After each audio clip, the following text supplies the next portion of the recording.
Salut à tous les parieurs, c'est Patrick de l'équipe Betor. Aujourd'hui, on va vous parler de ça. Et Bush a bien confirmé cela. Bush a donc déclaré que son officier de liaison, celui du Pentagone, lui avait rapporté ces faits en détail, confirmant ainsi l'intégralité de mes propos. Le NIH avait l'air nordique, comme du nord de l'Europe, un grand homme blanc. Il portait une sorte de combinaison intégrale en tissu métallique. Il avait un appareil sur le visage. Son visage semblait humanoïde et il pensait que c'était peut-être un appareil respiratoire car il ne pouvait probablement pas respirer notre air. Et puis, il tenait un objet dans sa main qui ressemblait à un bâton. Il spéculait que c'était un traducteur. Et c'est ce qui a été dit à Bush. Mais on a dit à Bush que c'était une question de fait.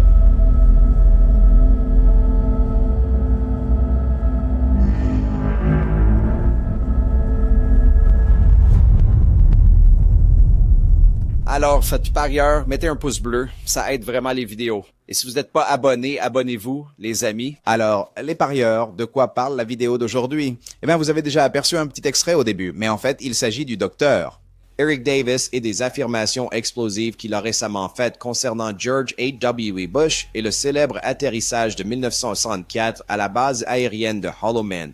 Alors, avant de commencer, cependant, permettez-moi de vous raconter une petite histoire. L'un des récits les plus captivants de l'histoire des ovnis affirme qu'en 1964, bien que certains rapports disent 1971, 3 engins non identifiés se sont approchés de la base aérienne de Hollow Man dans le haut désert du Nouveau-Mexique. Le radar les a suivis alors qu'ils descendaient délibérément et en silence. 2 planettes au-dessus, tandis qu'un atterrissait en douceur sur le tarmac comme s'il avait l'autorisation. La porte s'ouvrit et des entités non humaines, humanoïdes, émergèrent, décrites comme de taille humaine, avec une peau grisâtre ou lumineuse, des nez proéminents, des yeux à fente verticale, des bouches fines, des combinaisons moulantes et des dispositifs de communication, comme de minces coiffes. Ils étaient accompagnés de traducteurs et ont eu une rencontre pacifique avec des officiers supérieurs de l'armée de l'air et des membres du personnel de la CIA lors d'une rencontre préétablie du 3e type. L'événement aurait été capturé sur une vaste pellicule 16 mm par des caméras au sol et un hélicoptère.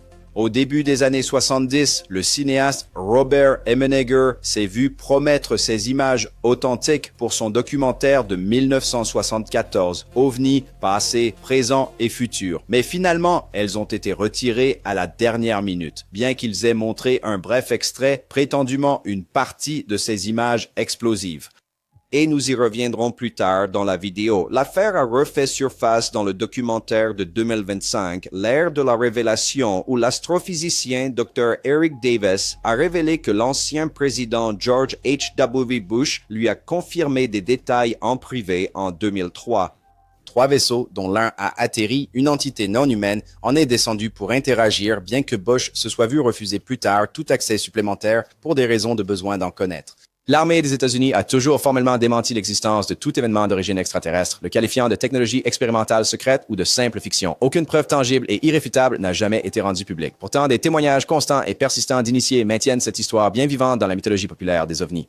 Alors, allons-y, plongeons directement dans cette interview avec le Dr. Eric Davis afin que nous puissions analyser et décortiquer tout cela en profondeur, car il y a plusieurs signaux d'alarme.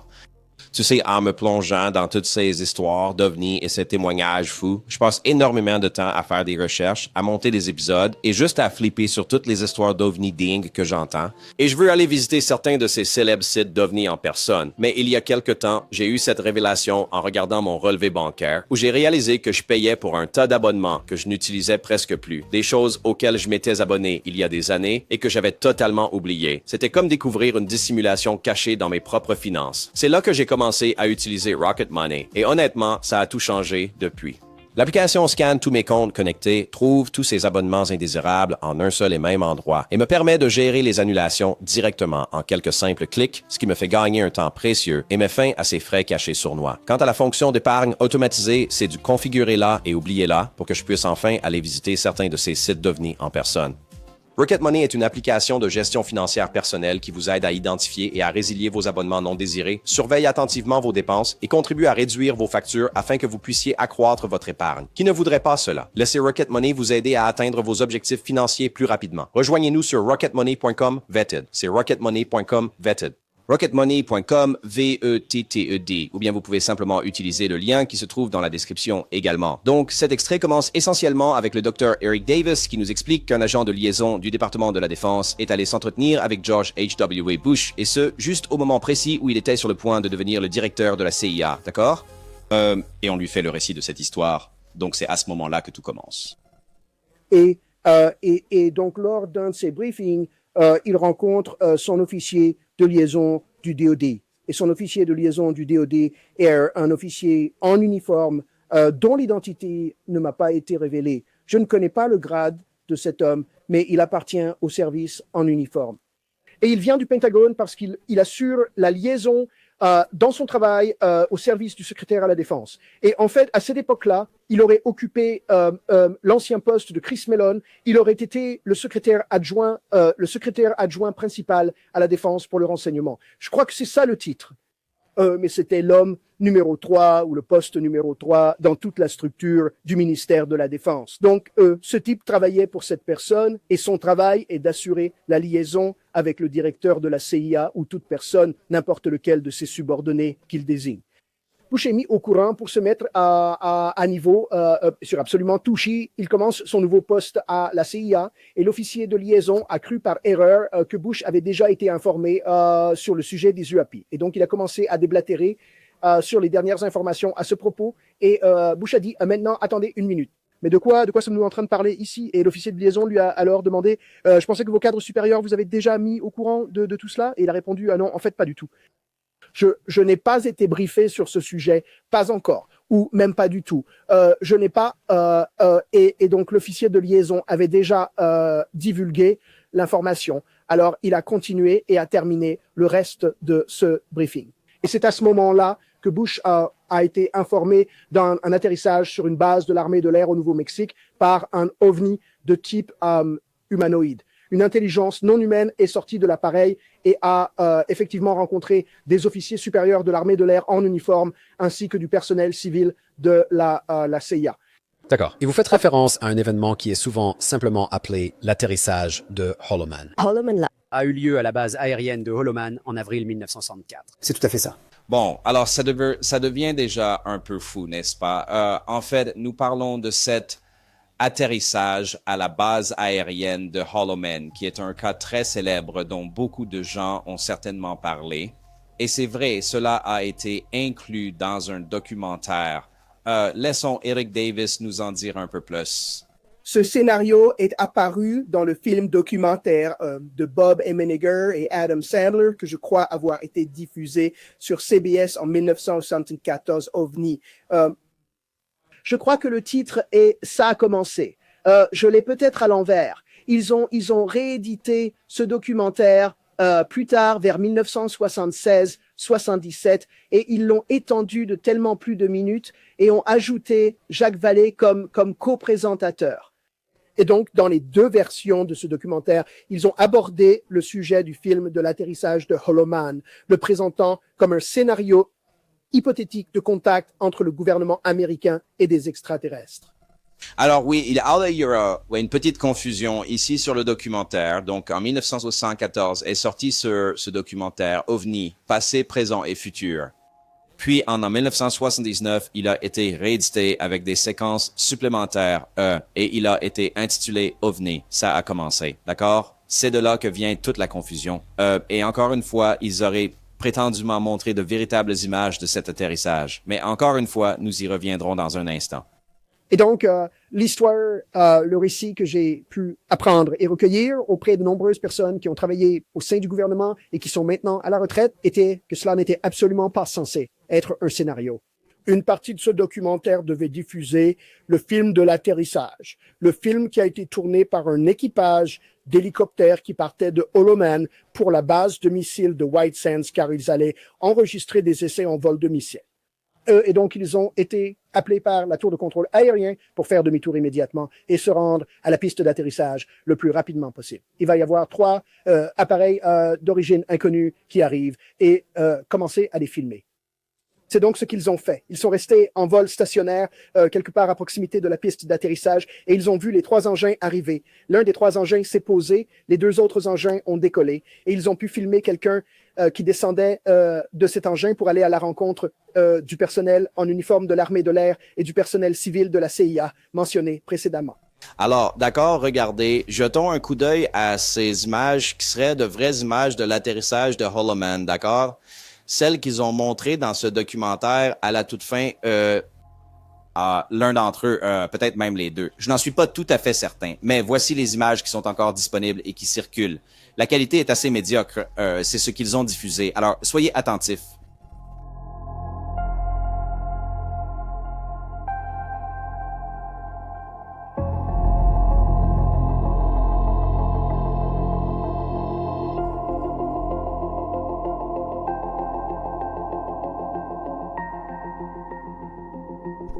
Et au premier regard, tu te dis, mais qu'est-ce que c'est que ça? Il y a quelque chose qui est en train de descendre. Cette lumière est juste en train de descendre, n'est-ce pas? Vers la base aérienne, comme si elle était sur le point d'atterrir. Eh bien, mec, vous savez, j'ai fait quelques recherches approfondies là-dessus et il y a un gars qui a fait un travail absolument remarquable pour analyser et décortiquer ces images. Attendez de voir cet extrait, c'est vraiment impressionnant. Je tiens à saluer la chaîne YouTube Here Suddenly. Je vais vous mettre un lien juste en dessous pour que vous puissiez aller vous abonner à cette chaîne.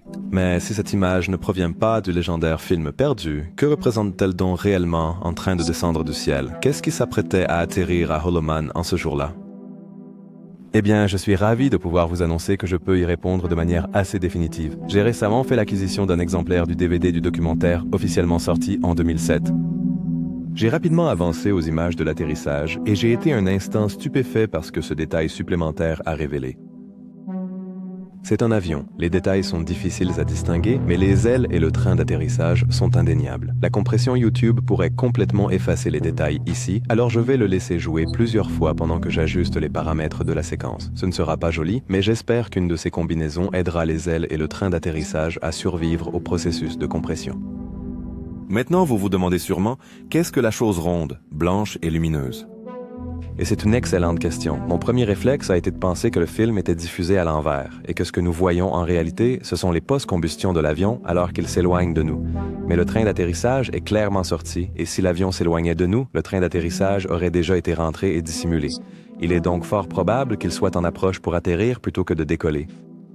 Or, nous savons que la base disposait de F4 à cette époque, il est donc tout à fait logique de se demander si l'appareil qui arrivait pouvait également être un Phantom. Et comme le montre cette séquence vidéo, le F4 Phantom était équipé d'une lumière d'une intensité remarquable, parfois utilisée lors de l'atterrissage, suffisamment puissante pour flouter l'objectif d'une caméra, même en plein jour. Serait-il possible que cette lumière soit ce que nous sommes en train de voir dans les images? Eh bien, faisons une rapide comparaison entre l'appareil que l'on voit dans la vidéo et une photo d'un F4 qui atterrit avec ses phares allumés. C'est purement subjectif, mais pour moi, ça ressemble à une correspondance assez fidèle.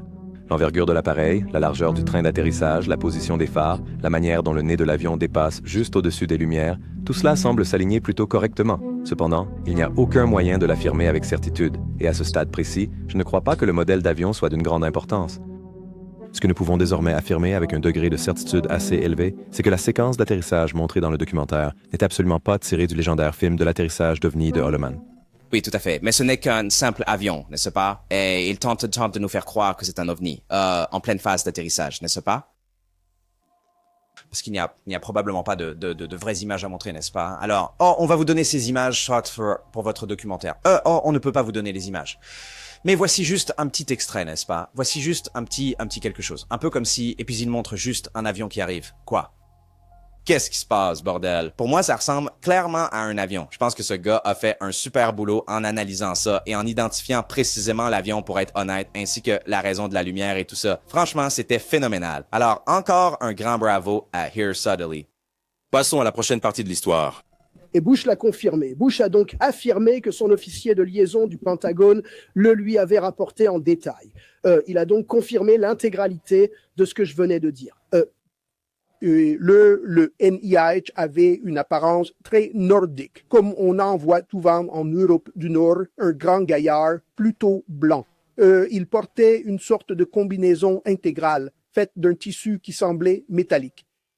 Il avait un appareil sur son visage. Son visage semblait humanoïde. Et il pensait que c'était peut-être un appareil respiratoire, car il ne pouvait probablement pas respirer notre air. Et puis, il avait un objet dans sa main qui ressemblait à un bâton. Il spéculait que c'était un traducteur. On ne le voyait pas parler, mais c'était peut-être télépathique et le traducteur transformait ça en voix électronique. Qui sait? Ce n'est que de la pure spéculation.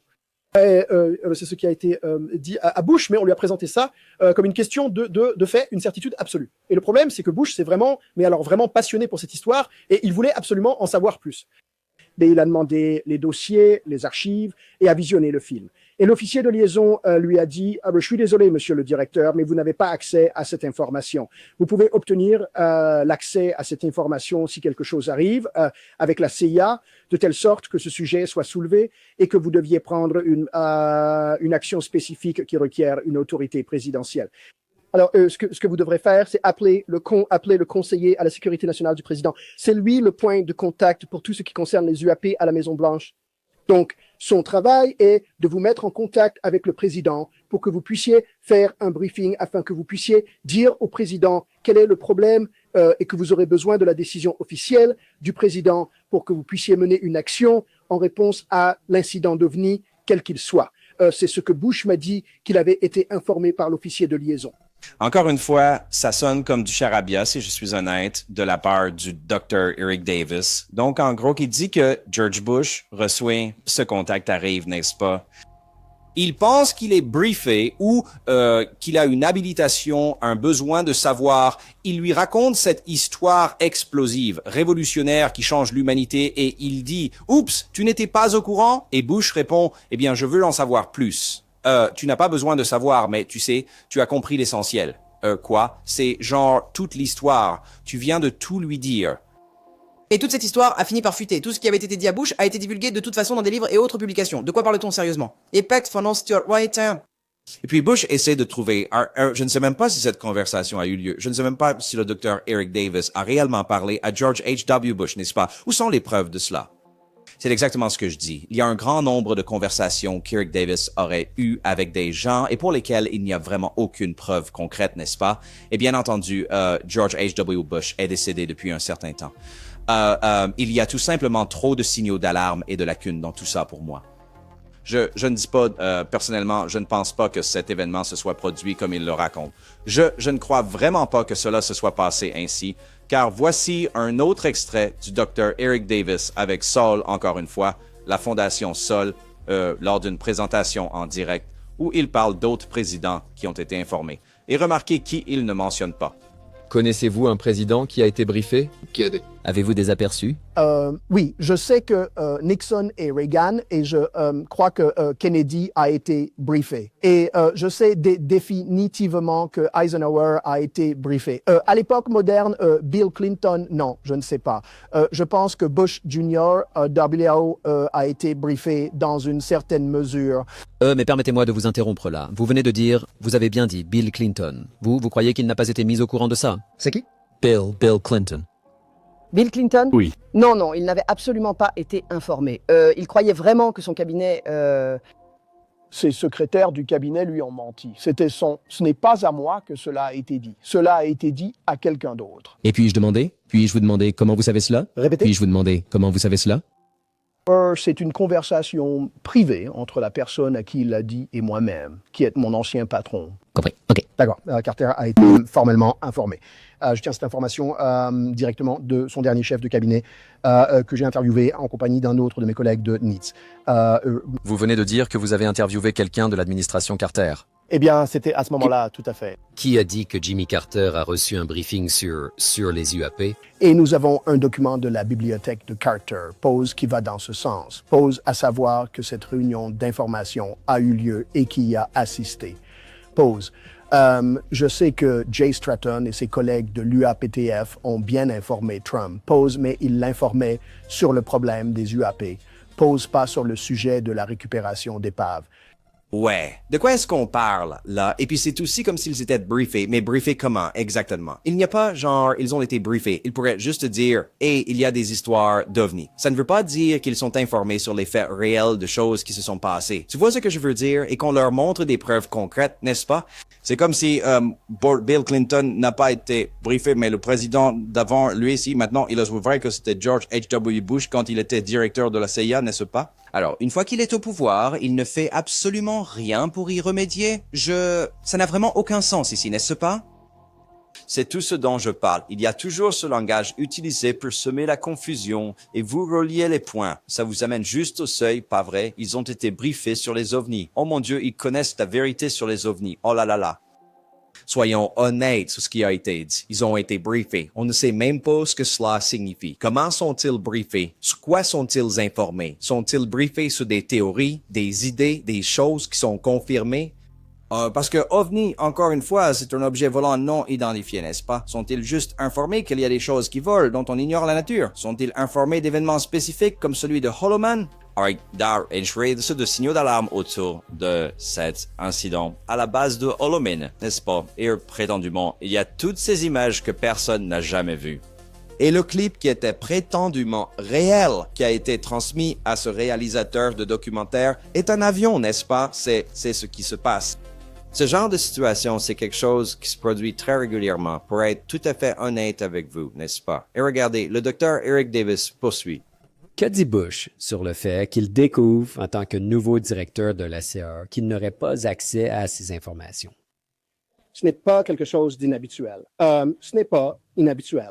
La Maison-Blanche dirige le troupeau, donc quand on dit au bétail, vous pouvez obtenir des informations, alors le bétail ira chercher ces informations. Mais on lui a dit, il n'est qu'un simple pion. Et ils ont décidé que dans cette situation particulière, l'officier de liaison avait commis une erreur en présumant qu'il avait déjà été mis au courant du film de l'atterrissage de Holoman, alors que ce n'était pas le cas, car c'est ce qu'il abordait d'emblée. La récupération d'épaves, le contact extraterrestre avec le gouvernement et ce genre de choses. Et puis là, il se rend compte. Mon Dieu, vous savez, Bush se comporte. Bush m'a dit qu'il était vraiment déconcerté parce qu'il ne comprenait pas du tout ce que l'homme disait. Donc, ils ont fini par comprendre que la personne en question avait supposé que le président Bush avait déjà été informé de ce sujet. Et Bush a répondu, non, je n'ai pas été briefé. Alors, l'officier de liaison a conclu en lui donnant l'essentiel de ce qui s'était déroulé lors de cet événement. Et le président Bush avait ensuite demandé des détails très précis. Tu voulais réellement voir les preuves, et c'est là que l'officier de liaison lui a dit, vous ne pouvez pas y avoir accès en tant que preuve. Vous devez passer par le conseiller à la sécurité nationale pour obtenir l'accès à cette preuve. Mais avant que cela n'arrive, quelqu'un dans votre organisation, la CIA, ce serait l'organisation de Bush. La personne qui détient ce portefeuille ou qui en est la propriétaire recevra l'instruction de faire un compte-rendu complet et détaillé à Bush sur absolument tout, avant que Bush ne puisse aller voir le président pour discuter de l'événement OVNI UAP qui s'est produit et qui exige qu'il aille consulter le président. Alors, il faut juste passer par un seuil plus élevé de besoin de savoir, et c'est ce que l'officier de liaison disait à Bush. Et c'est comme ça que Bush me l'a dit. Il a juste dit, et à toute fin utile, il existe un seuil de besoin d'en savoir plus élevé pour que vous puissiez obtenir les détails spécifiques jusqu'à la dernière feuille de papier, la photo ou les films. Et vous n'avez pas encore atteint ce seuil. Quand ce seuil est atteint, c'est à ce moment-là que vous serez informé.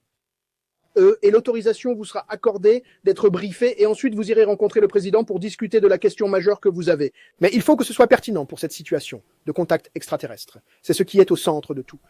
Et honnêtement, il ne répond pas vraiment à la question. Il donne juste une réponse évasive à ça, n'est-ce pas? Donc Bush veut en savoir plus, mais ne peut pas le découvrir. Mais même s'il a toutes les informations, il a juste eu la réponse. Il veut des détails sur, eh bien, on ne peut pas vous donner les détails. Quels autres détails y a-t-il? Vous lui avez donné tous les détails. Absolument tous les détails ont été donnés. Quels autres détails y a-t-il? Même le docteur Eric Davis spécule sur ce que sont ces communicateurs et il y a un. Donc c'est ce que je dis, tu vois ce que je veux dire? Mais attendez, et comment le docteur Eric Davis a-t-il eu connaissance de cette histoire? Vous voulez dire qu'il ignorait tout de l'affaire de la base aérienne de Holoman jusqu'à ce que George H.W. Bush le lui révèle? Et pourquoi irait-il voir H.W. Bush pour le savoir? Je me dis juste, il y a quelque chose qui ne colle pas ici. Je n'arrive pas vraiment à comprendre ce que c'est, vous voyez? Mais le docteur Eric Davis a l'habitude de dire des choses qui ne tiennent tout simplement pas la route. Voici Travis Taylor, d'accord, celui qui faisait partie de l'UAPTF. Il a travaillé avec Jay Stratton, vous savez. Il a aussi travaillé avec Dave Grush et il a même aidé à le choisir, n'est-ce pas, pour diriger cette enquête qui a duré 2 ans. Il a également été présenté dans l'émission sur le Skinwalker Ranch, bien entendu. Mais ici, il nous parle du Dr. Eric Davis. Ce qu'il a à nous révéler est vraiment très, très intéressant. Je vais vous dire une chose. Eric a une certaine tendance d'accepter et de croire des récits de sources pseudo-crédibles. Vous savez, à cause de leur provenance, alors il part du principe que ce qu'on lui raconte est une histoire crédible sans obtenir les données de fond pour prouver leur récit. Par exemple, si je disais à Eric que sur la Lune, tu sais, il y avait des extraterrestres sur la Lune, Eric me croirait probablement, n'est-ce pas? Et je ne dis pas ça pour décréditer Eric. Eric est une personne très fiable. Il est très, très digne de confiance envers les gens qu'il estime. Donc, je pense que Eric doit trouver un meilleur moyen de prouver les choses que de simples histoires. Oui, c'est ça. Ce n'est vraiment pas une bonne chose, n'est-ce pas? Et il n'est pas le seul dans cette situation. Lors d'une récente interview avec UAP Gerb et Jesse Mitchells, écoutez ce que UAP Gerb a dit sur le Dr. Eric Davis.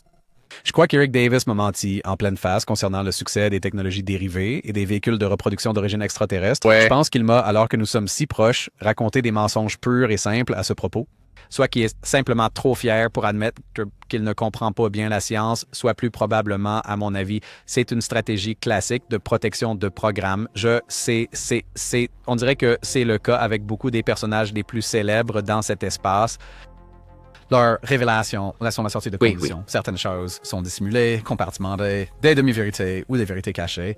Oui, alors il pense qu'il est peut-être en train de lui mentir simplement pour protéger les secrets de ce programme dans toute cette affaire. Mais est-ce vraiment le cas? N'est-ce pas? Donc, vous ne le savez pas, n'est-ce pas? Et Gerb ne le sait pas non plus. Lui, il pense qu'on lui ment, n'est-ce pas? Et ça arrive très souvent, n'est-ce pas? Alors, on est juste censé résoudre les énigmes concernant les informations classifiées et que le gouvernement ne s'en soucierait pas. Bon, du moment que vous nous donnez des énigmes, on laissera passer. Quoi, n'est-ce pas? Parce que c'est précisément de cette conversation que UAP Gerb parle ici. C'est un extrait d'une interview où ils interrogent le Dr. Eric Davis alors qu'il mange célèbrement une salade lors d'une conférence Sol, n'est-ce pas? Tout semble se dérouler autour de la fondation Sol. Demandez-lui à propos des ARV, les véhicules de reproduction extraterrestre, et écoutez bien ce qu'il va dire ici, et ensuite je vais vous montrer quelques contradictions. Et en parlant justement de ce que vous savez et de ce que vous ignorez, l'une des choses que vous avez affirmé de manière assez catégorique lors de votre intervention là-haut, c'est qu'il n'y a pas de VRA ou véhicule de reproduction extraterrestre. Et donc, je pense que c'est vraiment une sorte de révélation majeure parce qu'il y a tellement de théories qui circulent du genre « cet incident-ci ou cet incident-là » ou « Eh bien, je le sais !» C'est un RV. Mais vous savez, je suis prêt à vous croire sur parole car nous avons à peine effleuré les surfaces de ce qu'ils sont vraiment. Oui. Alors, j'ai quelques questions à ce sujet. Alors, pensez-vous que quelque chose de nouveau soit arrivé récemment, peut-être au cours des 10 dernières années, qui soit vraiment nouveau, comme une avancée, un progrès? Je ne suis pas au courant car j'en suis sorti maintenant. Je veux dire, j'en suis sorti depuis la fin de l'OZAP ATIP, donc... Oui. Donc, je n'ai pas été mis au courant de tout ça,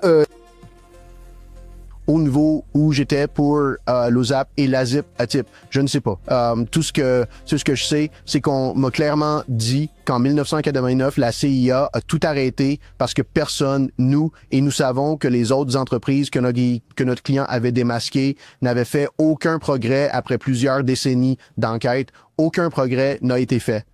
Alors j'ai dit, quelle est l'histoire de Northrop Grumman qui aurait un ARV ou de quelqu'un de la zone 51 qui aurait un ARV? Il a dit, tout ça c'est un mythe. Il a dit, les gens qui racontent ça ne savent pas de quoi ils parlent. Et ils ne savent pas pourquoi, à moins qu'ils ne soient qu'un autre type à la Bob Lazar. Ils mentent effrontément et ils vont raconter une histoire. Ouais. Y a-t-il une chance que ce soit de la désinformation ou du matériel de passage? Non, en fait, ce n'était pas de la désinformation. C'était même les informations de Bob Lazar sont de la désinformation. C'est parce qu'ils croient à leurs propres conneries.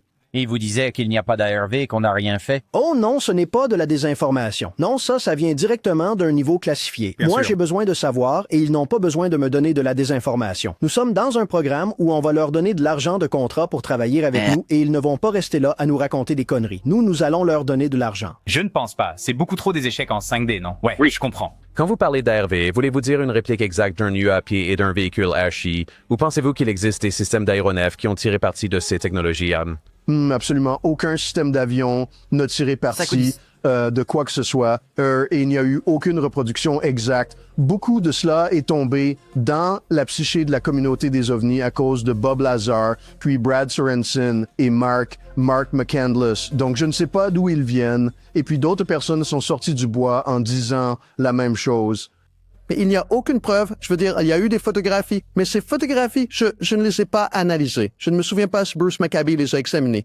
Je sais que Bruce Maccabee avait seulement dit qu'elles lui semblaient clairement être des canulars, mais je ne pense pas qu'il ait jamais publié de rapport à leur sujet, car il a de nombreux rapports sur des pannes qu'il a analysées en photo, en film et en vidéo de... Avez-vous déjà parlé à Brad Sorensen et McCandless? Non, à Wardhouse. Oh, j'ai reparti à Série House. Il ne croit absolument pas que ce soit possible. Absolument pas. Ce n'est que de la désinformation, de la pure mésinformation. C'est de la foutaise, des conneries, n'est-ce pas? Eh bien, il y a forcément quelqu'un qui ment, car Dan Farah est allé chez Joe Rogan. D'accord, on a parlé du documentaire Age of Disclosure, dans lequel le docteur Eric Davis apparaît. Il raconte cette histoire de la base aérienne de Holoman. Écoutez ce que Dan Farah dit à propos, des véhicules de reproduction extraterrestres. Alors, quand ils disaient qu'ils ont voyagé à travers le système solaire, purpose, est-ce qu'il s'agit d'êtres humains biologiques ou bien d'engins sans pilote? Qu'est-ce qu'ils veulent dire exactement? Je n'ai jamais rien eu de tout ça. Tout ce qu'on m'a dit, c'est que certains des ovnis vus par nos astronautes lors de missions spatiales sont des formes de vie intelligentes non humaines, et certains sont des engins rétro-ingénierés. C'est ce qu'on m'a dit. Mais on ne sait pas s'il y a une personne à l'intérieur d'eux? On m'a dit ça. S'ils ont été rétro-ingénierisés et qu'ils sont à nous, et que nous avons trouvé comment fabriquer les nôtres. Quant à ça, je ne sais pas. Ouais, il faut que je le sache. Ouais. Et il ne s'arrête pas là du tout. Quand les gens parlent de la rétro-ingénierie réussie de ces objets, qu'est-ce qu'ils entendent par là, au juste? Est-ce qu'ils affirment que ces engins peuvent voler tout autour de la Terre? Ou bien disent-ils qu'ils sont capables de quitter l'atmosphère terrestre pour s'aventurer dans l'espace lointain avec ces appareils? En fait, qu'est-ce qu'ils ont déclaré que nous serions actuellement en mesure de faire avec ces fameux engins de rétro-ingénierie que nous aurions prétendument fabriqués nous-mêmes? Ceux à qui je peux attribuer la phrase que Des sources très crédibles m'ont rapporté que certaines des activités d'UAP, spécifiquement celles observées dans l'espace, c'est de la technologie rétroconçue. D'accord. Est-ce que cela signifie dans l'espace en orbite terrestre basse? Ou bien est-ce que cela signifie voyager à travers tout le système solaire? Ce qu'on m'a laissé entendre, c'était de voyager à travers le système solaire. Oh là là là là. Ouais. Ou vous êtes peut-être en train de dire, eh bien Patrick, peut-être qu'il ne parle pas d'engins de reproduction extraterrestre. Juste l'inverse. Nous avons capturé des ovnis et appris à les utiliser. Le docteur Eric Davis a aussi balayé ça parce qu'il dit, Bob Lazar dit des conneries. Nous n'avons pas d'ovnis. Nous avons, vous savez, trouvé comment les faire fonctionner. Écoutez ce que le Dr. Eric Davis a dit à propos de ne pas potentiellement, peut-être pas un ARV, mais vous savez, un engin que nous avons récupéré et que nous avons ensuite appris à piloter, vous savez, comme dans Independence Day. Regardez ça. Les gens ont beaucoup parlé de l'histoire des véhicules de reproduction extraterrestre, les fameux ARV, mais il n'y en a pas. Il n'y en a jamais eu en réalité, parce que nous n'avons tout simplement pas réussi à comprendre leur technologie. L'ingénierie physique et la technologie de fabrication n'existent pas à l'heure actuelle. Nous en sommes encore au balbutiement de l'exploration des matériaux quantiques et de la manière de créer des matériaux quantiques programmables. Mais c'était quelque chose qui est ressorti de toute cette affaire en ce qui concerne certaines de ces entreprises aérospatiales avec lesquelles j'interagis. Et c'est qu'elles ont fait des découvertes très intéressantes dans l'aspect des matériaux avancés, des sciences des matériaux, du matériel qui a été récupéré. Mais la propulsion et l'alimentation en énergie, non. Jim McCaskey décrit dans son livre paru il y a 1 an ou 2 comment il a pu voir un vaisseau intact et même entrer à l'intérieur, et il n'a pas pu reconnaître le moindre système d'alimentation ou de propulsion à l'intérieur de celui-ci. Un général 4 étoiles a décrit avoir pu voir cet engin également, l'a touché, a dit, après toutes ces décennies en tant qu'officier militaire ou commandant de combat, commandant de l'OTAN, c'est comme, oh oui, ce n'est rien que nous ayons jamais fabriqué et ce n'est rien que les Soviétiques, que les Chinois ou n'importe quel autre pays étranger dans le monde entier pourraient même fabriquer. C'est juste étrange. C'est vraiment très étrange. N'est-ce pas? Rien de tout cela n'a de sens, n'est-ce pas? Il est complètement incohérent ici. Donc il ment à propos de quelque chose ou quelqu'un d'autre ment à propos de quelque chose. Qui est celui qui ment? Dan Farah? Eric Davis, est-ce que ces sources sont fausses? La source de Dan Farah, elle est fausse. L'ère de la divulgation est pleine de tellement de lacunes. C'est comme ça qu'on devrait l'appeler, l'ère des lacunes, non? Oh, c'est un autre film que j'ai regardé au lycée, mais ce n'est ni le sujet ni le lieu. Tu sais, c'est juste, je me demande vraiment, mais qu'est-ce qui est en train de se passer, là? Sont-ils habités? Voici une autre chose que cette même personne m'a dit, au fait. Oui. Alors, juste avant que j'oublie. Que leur conviction est que la technologie dont nous disposons ne serait absolument pas utilisée, même pour empêcher le déclenchement d'une guerre mondiale. Ce cas-là ne serait absolument pas dévoilé avant les tout derniers instants, pose comme une situation de guerre nucléaire imminente. Alors ils ne l'utiliseraient pas pour arrêter les guerres externes que nous avons vécues depuis la Seconde Guerre mondiale. Ils ne le feraient pas, peu importe le nombre d'eux. Il faut que ça arrive à 9. Il faut que cela atteigne un niveau où il n'y a plus aucune autre option. Oh là là! Parce que ça montre ton jeu. Donc, en gros, ils affirment qu'ils ne sortiraient jamais ça, quoi qu'il arrive, n'est-ce pas, si nous avons ça. Dan Farah dit que nous possédons cette technologie et qu'ils ne la rendront publique pour absolument aucune raison, même pas en cas de Troisième Guerre mondiale, n'est-ce pas? À moins que ce ne soit absolument indispensable. Je ne vois pas ce qui pourrait être plus nécessaire qu'une guerre nucléaire, mais bon. Mais écoutez le reste de l'enregistrement que je vous ai fait écouter du Dr. Eric Davis qui mangeait sa salade à Séoul quand il explique pourquoi nous n'aurions pas ces véhicules de reproduction extraterrestre, n'est-ce pas? Écoutez cette incroyable contradiction. Que pensez-vous des gouvernements adverses ayant, vous savez, des véhicules fonctionnels qu'ils possèdent? S'ils ont ces capacités, alors pourquoi sommes-nous encore un pays, vous savez? Pourquoi n'avons-nous pas déjà été conquis? La technologie. Et surtout, si c'est un gouvernement hostile qui dispose de ces ressources. Car il y a des gouvernements hostiles qui n'ont pas les moyens. Ce serait la Corée du Nord, l'Iran et probablement quelques autres, mais les plus importants seraient la Chine et la Russie. Et bon, si c'est encore un prototype. Actuellement, ils en sont encore à la propulsion conventionnelle, comme les missiles hypersoniques, les missiles supersoniques, les missiles subsoniques, les munitions multiples, les ogives multiples, etc., etc. Personne n'a un appareil de type ARV survolant l'Ukraine à toute vitesse et l'Ukraine n'a absolument rien signalé de cette nature. D'accord. Et ils l'auraient fait, c'est certain, ils auraient hurlé au scandale et l'auraient porté directement au président des États-Unis. La CIA, le département d'État, aurait dit, voici nos photographies et voici nos enregistrements de tout ça. Et ça, et regardez, il y a un symbole russe dessus, vous savez? Ouais. Et donc, non, ça ne s'est pas produit. Je veux dire, si c'était réel, nous verrions un changement spectaculaire dans l'équilibre des pouvoirs. Les États-Unis, notre agence de renseignement, l'auraient probablement su avant que l'Ukraine ne soit touchée dans une telle histoire ou un tel scénario hypothétique. Et cela ne s'est tout simplement pas produit, donc. Il dit en gros que si on avait ça, on l'utiliserait pour la guerre. Mais attendez, Dan Favre vient de dire, on ne le sort pas pour ça. Alors quoi? Si encore. Mais de quoi on parle? Ces gars se coupent juste la parole. Ils sont dans le même documentaire, genre... Comprenez-vous ce que je veux dire? Aucune de ces histoires ne tient la route. Mais selon vous, est-ce qu'ils en ont fait mention dans le documentaire? Absolument pas, n'est-ce pas? Rien de tout cela n'est abordé, car rien de tout cela n'a de sens. Je ne sais pas si le Dr. Eric Davis ment, mais quelqu'un ment. D'accord? Quelqu'un ne dit pas la vérité. Et les gens pensent qu'on leur ment à cause de lui, n'est-ce pas? Donc, encore une fois... juste un tas d'informations disparates qu'on est censé croire. Alors, à quel point cette histoire de George H.W. Bush est-elle crédible, selon vous? Moi, personnellement, je ne pense pas que ce soit la vérité. Et regardez, il y a peut-être une raison pour laquelle le Dr. Eric Davis mentirait. Peut-être pour protéger certains programmes ou d'autres choses. Mais comment pourrions-nous le savoir alors, n'est-ce pas? Et nous sommes simplement censés l'accepter parce que c'est ce que nous désirons croire. Quand le Dr. Eric Davis a affirmé qu'il ne révélerait aucune information classifiée parce qu'il est signaux de NDA, n'est-ce pas, il n'y a qu'une seule façon pour lui de se manifester et de dire la vérité. Écoutez cet extrait du tout nouveau documentaire de James Fox, qui vient tout juste de sortir. Où est la preuve, s'il vous plaît? Nous avons des vaisseaux spatiaux extraterrestres en notre possession. Nous avons des corps. Où et pourquoi ne puis-je pas obtenir les détails pour vérifier ces affirmations? Si le président des États-Unis d'Amérique venait à promulguer un décret exécutif qui stipulerait que